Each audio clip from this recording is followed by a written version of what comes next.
Hello champions, welcome to exam villa. Students, मैं आज आपके सामने भारत के राष्ट्रपति की सीरीज लेकर आई हूँ जो कि सभी कॉम्पिटिटिव एग्जाम्स के लिए बहुत ही यूजफुल है, स्पेशली पीएससी एग्जाम्स के लिए। इसलिए आप सारे क्वेश्चंस को ज़रूर देखें। तो चलिए स्टार्ट करते हैं आज का सेशन। क्वेश्चन 1, भारतीय संविधान का कौन सा अनुच्छेद कहता है कि भारत का एक राष्ट्रपति होगा? Option A 61, option B 62, option C 52, option D 74। तो चलिए देखते हैं इसका आंसर। Option C 52। संविधान के भाग 5 में आर्टिकल 52 से 151 तक दिया गया है, जिसमें से कि आर्टिकल 51 भारत का एक राष्ट्रपति होगा इसे उल्लेखित करता है। अब ऑप्शन ए की बात करें तो ऑप्शन ए राष्ट्रपति पर महाभियोग के बारे में बतलाता है। और महाभियोग की प्रक्रिया कहां से ली गई है? तो ये यूएसए से ली गई है। चलिए अब नेक्स्ट क्वेश्चन की बात। भारत का राष्ट्रपति आपातकाल की उद्घोषणा करता है। प्रधानमंत्री की सलाह पर कर सकते हैं, मंत्री परिषद की सलाह पर कर सकते हैं, अपने विवेक पर कर सकते हैं, तब कर सकते हैं जब ऐसी उद्घोषणा करने के लिए संघ के मंत्रिमंडल का निर्णय उसे लिखित रूप में संसूचित किया गया हो। तो इसका आंसर है ऑप्शन डी। अब ऐसा इसलिए है, यह उद्घोषणा 1978 से की गई, क्योंकि जब हमारे देश में इमरजेंसी लगी तब इंदिरा गांधी द्वारा राष्ट्रपति को एक फोन के माध्यम से यह कहा गया कि आप आपातकाल लगा दीजिए, और ऐसा एक फोन के द्वारा मात्र कहने से आपातकाल लग गया, जो कि सही निर्णय नहीं था। इसी वजह से 1978 को यह निर्णय लिया गया कि अब आपातकाल को कंट्री में लगाने के लिए मंत्रिमंडल का एक लिखित प्रपत्र देना अनिवार्य है। राष्ट्रपति चुनाव में कौन भाग लेता है? संसद के दोनों सदनों के निर्वाचित सदस्य, राज्य विधानसभा के निर्वाचित और मनोनीत सदस्य, सभी केंद्र शासित प्रदेशों के सदस्य, या ये सभी? तो चलिए इसका आंसर देखते हैं।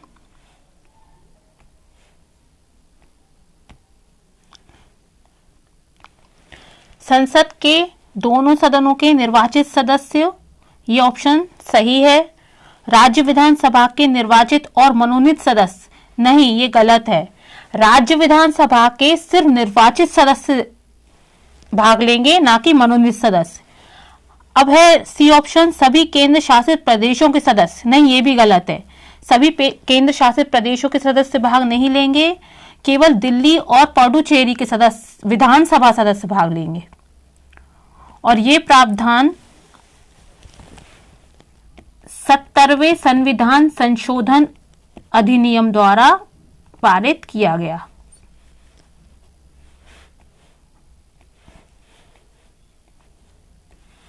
ए। चलिए हम नेक्स्ट क्वेश्चन की बात करते।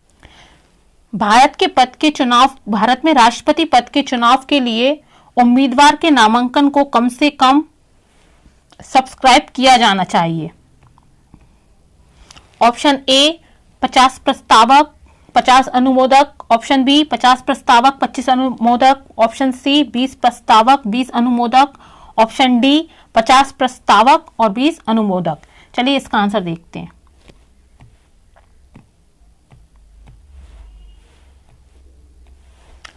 इसका आंसर है ऑप्शन ए 50 प्रस्तावक और 50 अनुमोदक।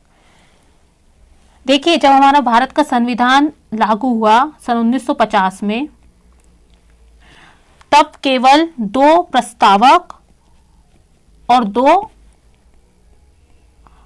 अनुमोदक का प्रावधान था। ठीक,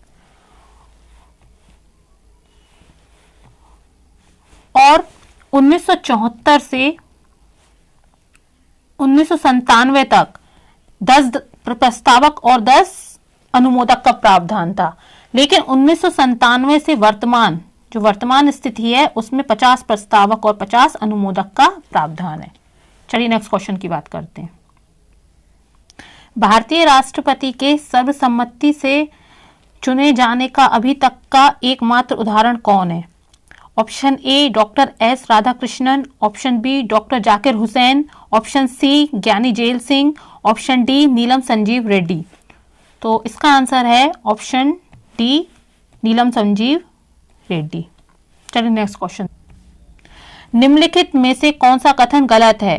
राज्य विधानसभा के निर्वाचित और मनोनीत सदस्य राष्ट्रपति चुनाव में भाग लेते हैं। केंद्रीय कार्यकारी में राष्ट्रपति, उपराष्ट्रपति, प्रधानमंत्री, भारत के महान्यायवादी शामिल हैं।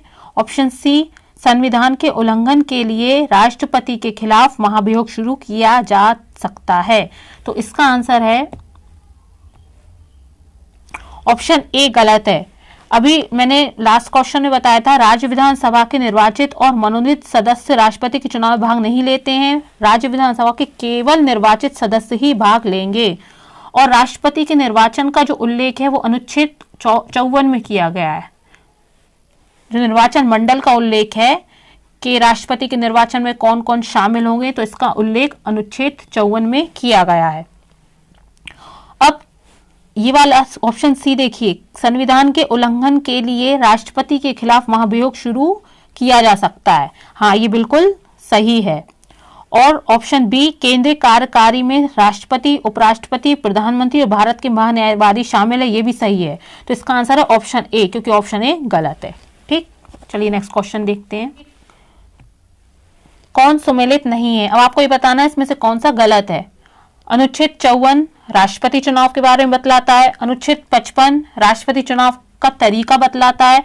अनुच्छेद 60 राष्ट्रपति के महाभियोग की प्रक्रिया बताता है। और अनुच्छेद 123 अध्यादेश को प्रख्यापित करने की राष्ट्रपति की शक्ति बतलाता है। चलिए देखते हैं इसका आंसर।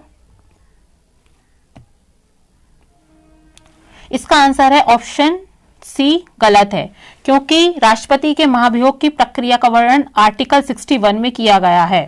ठीक, अब देखिए अनुच्छेद 54 में क्या दिया गया? राष्ट्रपति चुनाव, जो कि बिल्कुल सही है।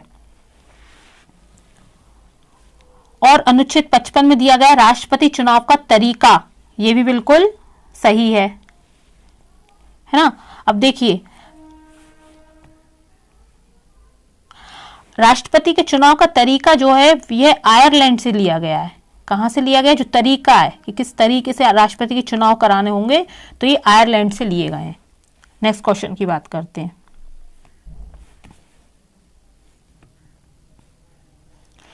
निम्नलिखित कथनों पर विचार कीजिए। भारत का राष्ट्रपति अपना त्यागपत्र या तो भारत के उपराष्ट्रपति या फिर भारत के मुख्य न्यायाधीश को सौंप सकते हैं।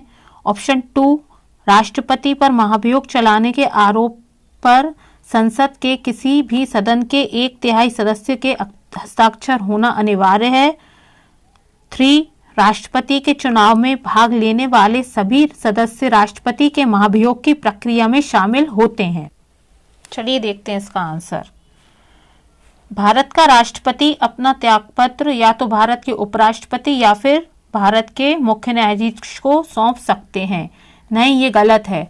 भारत के राष्ट्रपति अपना त्यागपत्र सिर्फ और सिर्फ उपराष्ट्रपति को देते हैं। किसे देंगे? केवल उपराष्ट्रपति को।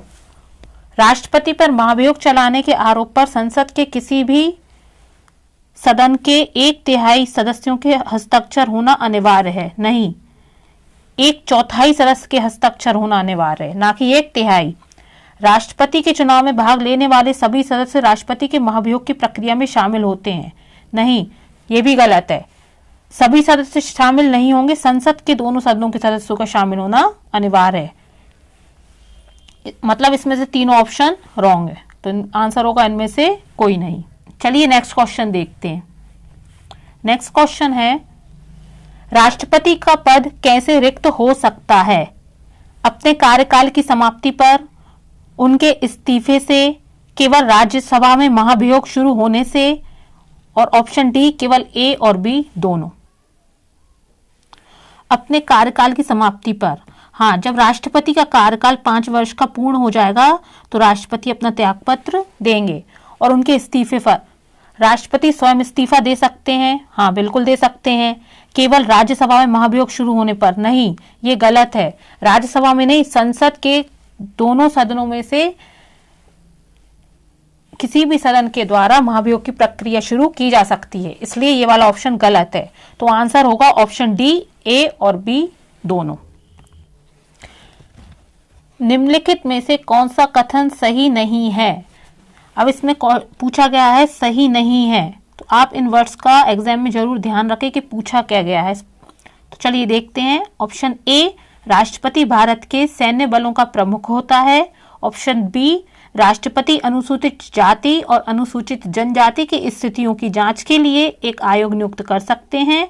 ऑप्शन सी, संसद किसी भी क्षेत्र को अनुसूचित क्षेत्र घोषित कर सकती है। ऑप्शन डी, भारत के राष्ट्रपति वित्त आयोग के अध्यक्ष का चयन करते हैं। ऑप्शन ए बिल्कुल सही है, राष्ट्रपति भारत के सैन्य बलों के प्रमुख होते हैं। ऑप्शन बी बिल्कुल सही है, राष्ट्रपति अनुसूचित जाति और अनुसूचित जनजाति की स्थिति की जांच के लिए एक आयोग नियुक्त करते हैं। ऑप्शन सी, संसद किसी भी क्षेत्र को अनुसूचित क्षेत्र घोषित कर सकती है। नहीं, ये बिल्कुल गलत है।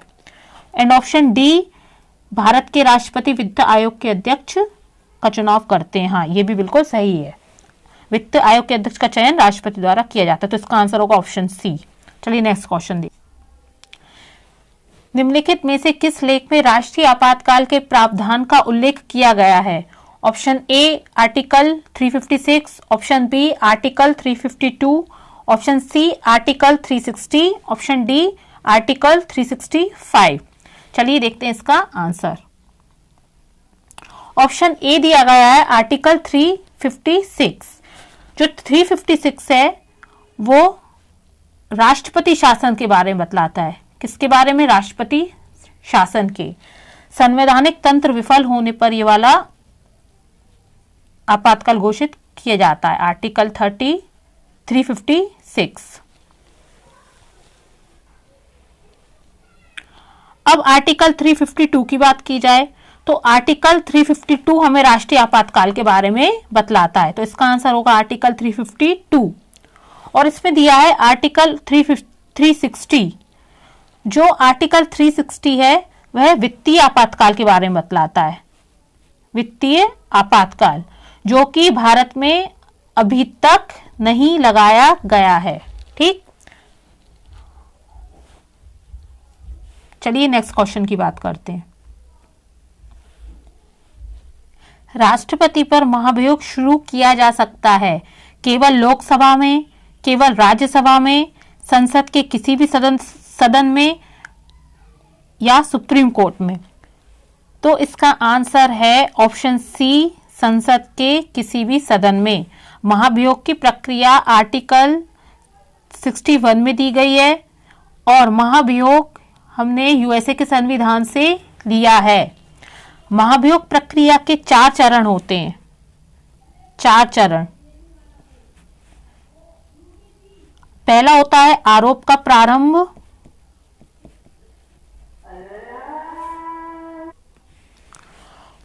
दूसरा होता है सूचना या नोटिस,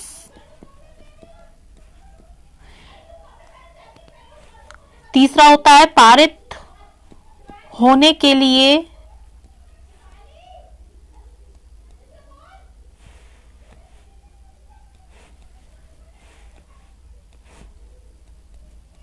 बहुमत, और चौथा होता है राष्ट्रपति की उपस्थिति। ये 4 चरण होते हैं महाभियोग के। ओके, एंड इसका आंसर है ऑप्शन सी। चलिए नेक्स्ट क्वेश्चन की बात करते हैं। भारत के संविधान के तहत कार्यपालिका का प्रमुख कौन है? ऑप्शन ए संसद, ऑप्शन बी राष्ट्रपति, ऑप्शन सी कैबिनेट सचिव, ऑप्शन डी गृह मंत्री। तो इसका आंसर है ऑप्शन बी राष्ट्रपति। राष्ट्रपति संविधान के तहत कार्यपालिका के प्रमुख होते हैं। चलिए नेक्स्ट क्वेश्चन देखते हैं। निम्नलिखित में से कौन भारत के राष्ट्रपति की शक्ति नहीं है? ऑप्शन ए राष्ट्रीय आपातकाल की घोषणा, ऑप्शन बी राज्यों के मुख्यमंत्री की नियुक्ति, ऑप्शन सी न्यायाधीश की नियुक्ति और ऑप्शन डी राज्यों के राज्यपाल की नियुक्ति। इसका आंसर होगा ऑप्शन बी राज्यों के मुख्यमंत्री की नियुक्ति। चूंकि राज्यों के मुख्यमंत्री की नियुक्ति राज्यपाल द्वारा की जाती है, ना कि राष्ट्रपति द्वारा, तो ये वाला गलत होगा। ठीक, चलिए नेक्स्ट क्वेश्चन की बात करते हैं।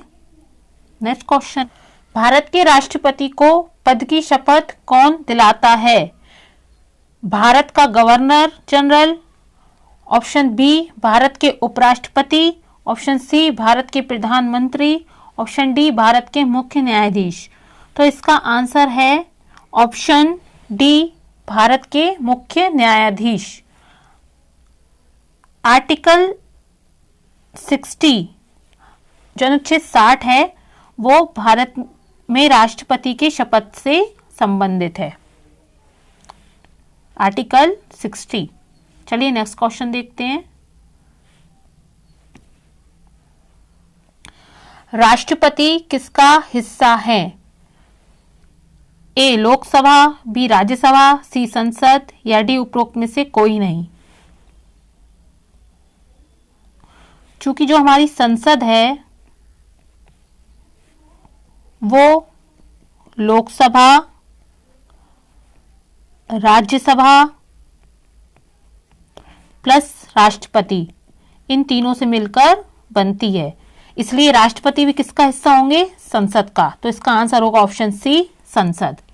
ओके, चलिए नेक्स्ट क्वेश्चन देखते हैं। निम्नलिखित में से किसे राष्ट्रपति द्वारा नियुक्त किया जाता है? ऑप्शन ए राज्यपाल, ऑप्शन बी मुख्य चुनाव आयुक्त, ऑप्शन सी भारत के मुख्य न्यायाधीश। तो इसका आंसर होगा ऑप्शन डी उपरोक्त सभी। राज्यपाल, मुख्य चुनाव आयुक्त और भारत के मुख्य न्यायाधीश सभी की नियुक्ति राष्ट्रपति द्वारा की जाती है। चलिए नेक्स्ट क्वेश्चन देखते हैं। नेक्स्ट क्वेश्चन है, राष्ट्रपति लोकसभा को किसकी सिफारिश पर भंग कर सकते हैं? ऑप्शन ए लोकसभा अध्यक्ष, ऑप्शन बी चुनाव आयोग, ऑप्शन सी मंत्रिपरिषद, ऑप्शन डी उपाध्यक्ष। इसका आंसर है ऑप्शन सी मंत्रिपरिषद, काउंसिल ऑफ मिनिस्टर्स। इनकी सिफारिश पर राष्ट्रपति द्वारा लोकसभा को भंग किया जा सकता है। चलिए नेक्स्ट क्वेश्चन देखते हैं। राष्ट्रपति अपना इस्तीफा दे सकते हैं? प्रधानमंत्री, ऑप्शन बी लोकसभा अध्यक्ष, ऑप्शन सी भारत के मुख्य न्यायाधीश, ऑप्शन डी उपराष्ट्रपति। इसका आंसर है ऑप्शन डी उपराष्ट्रपति। राष्ट्रपति अपना इस्तीफा उपराष्ट्रपति को देते हैं, और लेकिन नियुक्ति कौन करता है राष्ट्रपति की? भारत के मुख्य न्यायाधीश।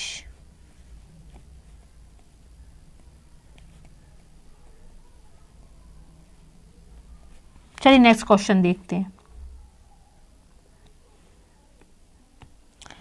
कार्यकाल समाप्त होने से पहले राष्ट्रपति को हटाया जा सकता है, किसके द्वारा?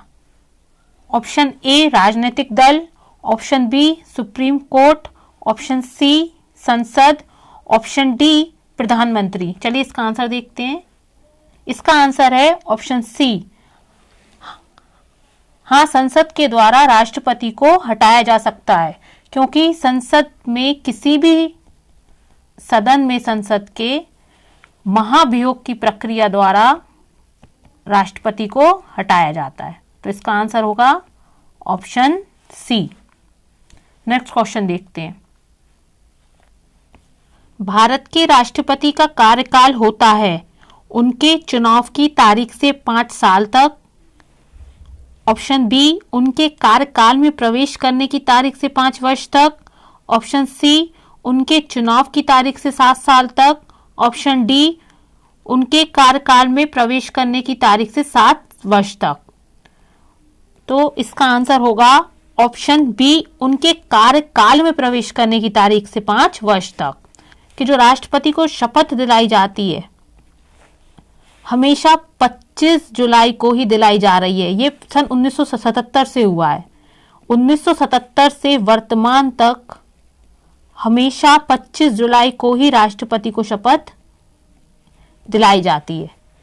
ठीक है, चलिए नेक्स्ट क्वेश्चन देखते हैं। जब राष्ट्रपति और उपराष्ट्रपति दोनों के पद रिक्त होते हैं तो उनका कार्य कौन करता है? ऑप्शन ए प्रधानमंत्री, ऑप्शन बी गृह मंत्री, ऑप्शन सी भारत के मुख्य न्यायाधीश, ऑप्शन डी लोकसभा अध्यक्ष। तो इसका आंसर होगा ऑप्शन सी भारत के मुख्य न्यायाधीश। जब राष्ट्रपति और उपराष्ट्रपति दोनों नहीं होंगे तो भारत के मुख्य न्यायाधीश पदभार संभालेंगे, और अगर मुख्य न्यायाधीश नहीं होंगे तो सर्वोच्च न्यायालय के जो वरिष्ठतम न्यायाधीश हैं वो पदभार संभालेंगे। ठीक है, चलिए नेक्स्ट क्वेश्चन देखते हैं।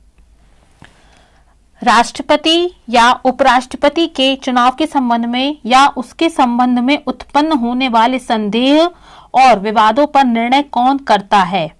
ऑप्शन ए संसद, ऑप्शन बी चुनाव आयुक्त, ऑप्शन सी उच्चतम न्यायालय, ऑप्शन डी उपराष्ट्रपति या राष्ट्रपति।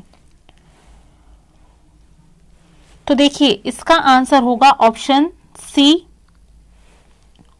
उच्चतम न्यायालय। देखिए मुख्य चुनाव आयुक्त तो चुनाव कंडक्ट कराएंगे, ना कि विवाद संबंधी निर्णय लेंगे। विवाद संबंधी निर्णय लेने का जो अधिकार है वह हमारे भारत के सर्वोच्च न्यायालय सुप्रीम कोर्ट को है, और राज्य के संबंध में यदि ऐसा विवाद होता है राज्यपाल संबंधी विवाद, तो राज्य के उच्च न्यायालय में उस विवाद का निपटारा किया जाएगा। ठीक, चलिए नेक्स्ट क्वेश्चन की बात करते हैं। भारतीय संविधान में निर्धारित राष्ट्रपति के महाभियोग की प्रक्रिया डैश से ली गई है। ये मैंने आपको पीछे क्वेश्चंस में बताया है। इसमें है ऑप्शन ए संयुक्त राज्य America, option B UK, option C France, option D Japan. तो इसका आंसर है ऑप्शन ए संयुक्त राज्य अमेरिका। ये हमने यूएसए से ली है, जो कि आर्टिकल 61 में दिया गया है महाभियोग की प्रक्रिया। Next question.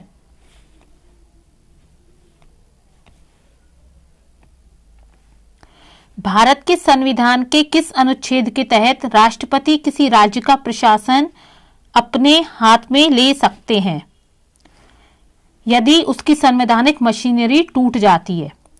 भारत के संविधान के किस अनुच्छेद के तहत राष्ट्रपति किसी राज्य का प्रशासन अपने हाथ में ले सकते हैं यदि उसकी संवैधानिक मशीनरी टूट जाती है?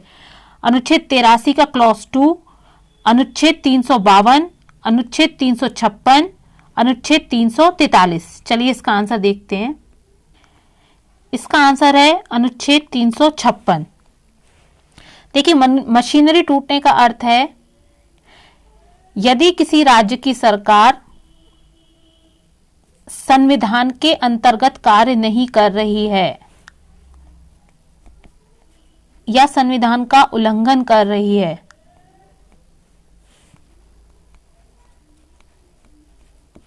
तब राष्ट्रपति उस राज्य का शासन उस राज्य का प्रशासन अपने हाथ में लेते हैं जब संबंधित राज्य की सरकार संविधान का उल्लंघन करती है।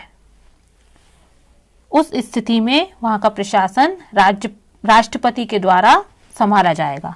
चलिए नेक्स्ट क्वेश्चन की बात करते हैं। राष्ट्रपति के पद के लिए एक व्यक्ति अधिकतम कितने पद धारण कर सकता है? Option A 2 term, option B कोई सीमा नहीं है, option C single term, option D 3 term. तो इसका आंसर है ऑप्शन बी कोई सीमा नहीं है। राष्ट्रपति कितनी बार राष्ट्रपति बन सकते हैं? ये अनलिमिटेड टाइम्स तक राष्ट्रपति बन सकते हैं। चलिए नेक्स्ट क्वेश्चन देखते हैं। अंतर्राष्ट्रीय संधियां किसके द्वारा की जाती हैं? ऑप्शन ए राष्ट्रपति, ऑप्शन बी विदेश मामलों के मंत्री, ऑप्शन सी रक्षा मंत्री, ऑप्शन डी प्रधानमंत्री। देखिए इसका आंसर सिंपल है, ऑप्शन ए राष्ट्रपति। राष्ट्रपति द्वारा अंतर्राष्ट्रीय संधियां और समझौते किए जाते हैं। लेकिन अभी तो अपन को पता है कि अपन राष्ट्रपति के बारे में पढ़ रहे हैं, ये अपना टॉपिक है राष्ट्रपति, इसलिए अपन ने डायरेक्ट आंसर लगा दिया राष्ट्रपति। लेकिन माइंड में ये भी आता है कि अंतर्राष्ट्रीय संधियों के लिए जाते प्रधानमंत्री हैं। अगर आपको एग्जाम में पूछ लेते तो आप कंफ्यूज हो जाएंगे कि राष्ट्रपति होगा या प्रधानमंत्री। नहीं, इसका आंसर होगा राष्ट्रपति। चलिए नेक्स्ट क्वेश्चन देखते हैं। लगातार 2 कार्यकालों के लिए चुने जाने वाले एकमात्र राष्ट्रपति कौन है? Option A doctor Zakir Hussain, option B Rajendra Prasad, option C APJ Abdul Kalam, option D Pratibha Patil. तो इसका आंसर है ऑप्शन बी राजेंद्र प्रसाद।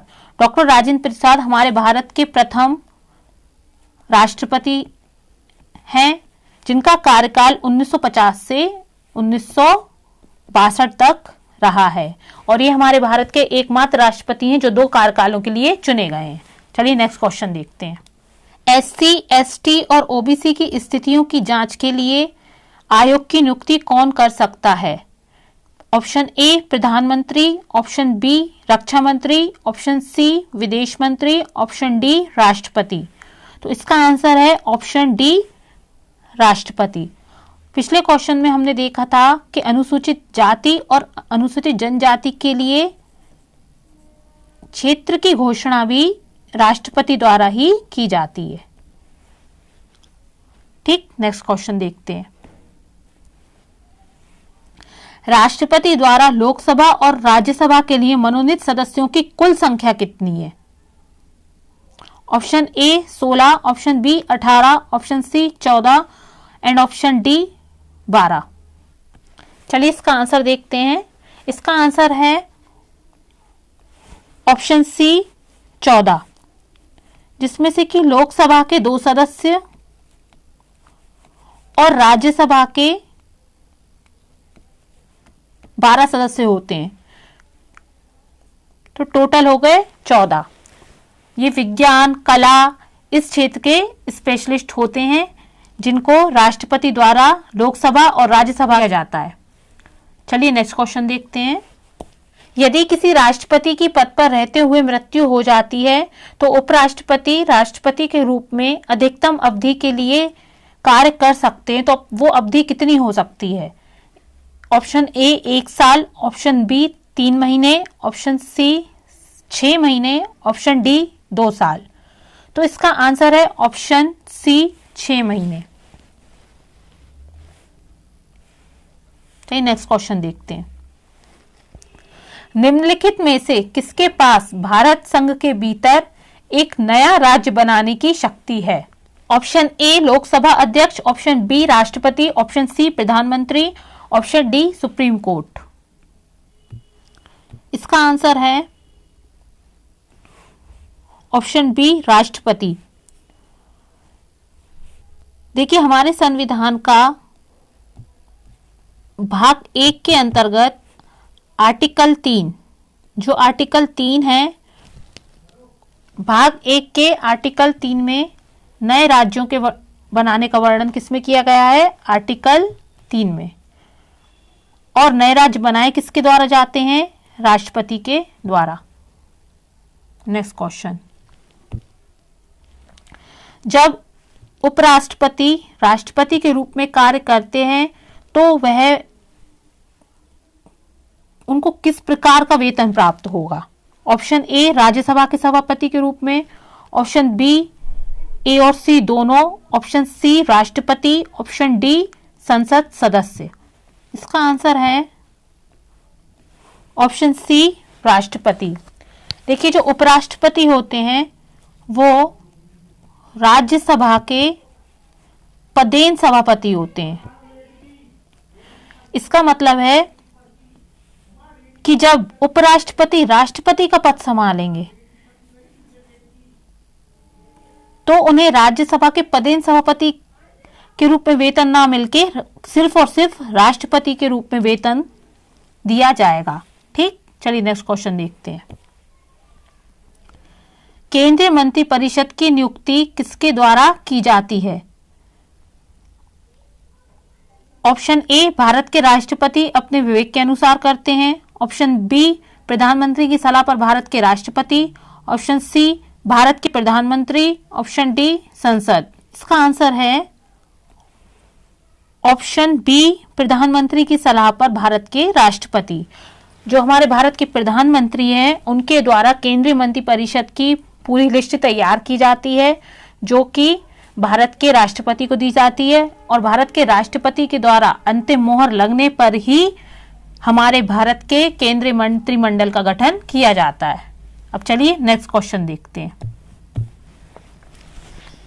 किसी राज्य में राष्ट्रपति शासन अधिकतम अवधि के लिए जारी किया जा सकता है। ऑप्शन ए 2 साल, ऑप्शन बी 1 वर्ष, ऑप्शन सी 6 महीने, ऑप्शन डी 2.5 साल। अब देखते हैं इसका आंसर। ऑप्शन बी 1 वर्ष। राष्ट्रपति शासन का उल्लेख अनुच्छेद 356 में किया गया है, आर्टिकल 356। चलिए नेक्स्ट क्वेश्चन देखते हैं। एक समय में किसी राज्य पर राष्ट्रपति शासन अधिकतम अवधि के लिए लगाया जा सकता है। वह अवधि होगी 1 वर्ष। यह भी हमने किया है। भारत के राष्ट्रपति किस अनुच्छेद के तहत संवैधानिक आपातकाल की घोषणा कर सकते हैं। ऑप्शन ए अनुच्छेद 32, ऑप्शन बी अनुच्छेद 356, ऑप्शन सी अनुच्छेद 349, ऑप्शन डी अनुच्छेद 360। तो इसका आंसर है ऑप्शन बी अनुच्छेद 356। चलिए अनुच्छेद 356 के बारे में बताती हूँ। संवैधानिक तंत्र विफल होने पर अनुच्छेद 356 के तहत भारत के राष्ट्रपति द्वारा संवैधानिक आपातकाल की घोषणा की जाती है।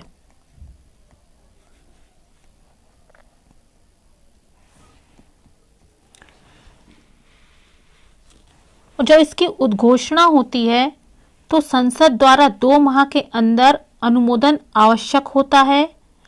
संसद की स्वीकृति पश्चात 6 माह तक राष्ट्रपति शासन लगा रहता है। कितने माह तक लगा रहता है? 6 माह तक। ठीक, चलिए नेक्स्ट क्वेश्चन की बात करते हैं।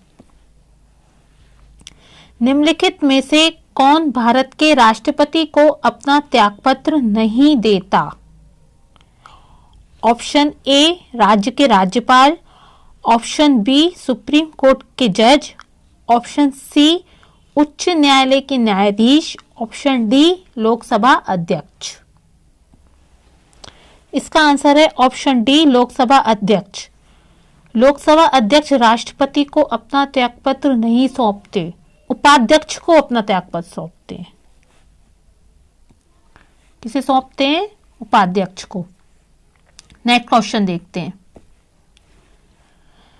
भारत के निम्नलिखित में से किस मुख्य न्यायाधीश ने कुछ समय तक भारत के कार्यवाहक राष्ट्रपति के रूप में कार्य किया। ऑप्शन ए न्यायमूर्ति राजेंद्र गढ़कर, ऑप्शन बी न्यायमूर्ति एच कानिया, ऑप्शन सी न्यायमूर्ति PN Bhagwati, option D M Hidayatullah. इसका आंसर है न्यायमूर्ति एम हिदायतुल्लाह। ये हमारे भारत के ऐसे एकमात्र राष्ट्रपति हैं जो मुख्य न्यायाधीश के पद पर भी रहे हैं और राष्ट्रपति भी बने। मुख्य न्यायाधीश के पद पर भी रहे हैं और हमारे भारत के राष्ट्रपति भी बने हैं। वो हैं एम हिदायतुल्लाह, जो कि हमारे राष्ट्रपति जाकिर हुसैन की मृत्यु के बाद इन्होंने ही राष्ट्रपति का कार्यभार संभाला। नेक्स्ट क्वेश्चन की बात करते हैं। प्रत्येक आम चुनाव के बाद पहला सत्र शुरू होने के बाद संसद को कौन संबोधित करता है। ऑप्शन ए प्रधानमंत्री, ऑप्शन बी भारत के मुख्य न्यायाधीश, ऑप्शन सी राष्ट्रपति, ऑप्शन डी उपराष्ट्रपति। तो इसका आंसर है ऑप्शन सी राष्ट्रपति। Next question. निम्नलिखित में से किन्हें भारत के राष्ट्रपति द्वारा नियुक्त किया जाता है। ऑप्शन ए वित्त आयोग के सदस्य, दूसरा संघ राज्य क्षेत्रों के मुख्यमंत्री, तीसरा उपराष्ट्रपति। तो देखते हैं इसका आंसर। इसका आंसर है ऑप्शन ए केवल 1 और 2 वित्त आयोग के सदस्य और संघ क्षेत्रों के मुख्यमंत्री, इन्हें राष्ट्रपति द्वारा नियुक्त किया जाता है। और उपराष्ट्रपति को जनता द्वारा अप्रत्यक्ष रूप से चुना जाता है। अप्रत्यक्ष रूप से चुनने का अर्थ यह है कि जनता द्वारा जो भी प्रतिनिधि प्रत्यक्ष निर्वाचन द्वारा चुने जाएंगे वह जाकर उपराष्ट्रपति का चयन करेंगे। नेक्स्ट क्वेश्चन देखते हैं। भारत के राष्ट्रपति ने एकमात्र मामले में अपनी पॉकेट वीटो शक्ति का प्रयोग किया था, वह कौन सा मामला है? हिंदू कोड बिल, पेप्सो विनियोग विधेयक, भारत डाकघर संशोधन विधेयक और दहेज प्रतिषेध विधेयक। तो चलिए देखते हैं इसका आंसर। इसका आंसर है ऑप्शन सी, भारत डाकघर संशोधन विधेयक। और इसका उपयोग करने वाले कौन से राष्ट्रपति थे? उन राष्ट्रपति का नाम है ज्ञानी जेल सिंह। जिनकी पॉकेट में ये पावर थी वे थे ज्ञानी जेल सिंह। ठीक है, चलिए नेक्स्ट क्वेश्चन देखते हैं।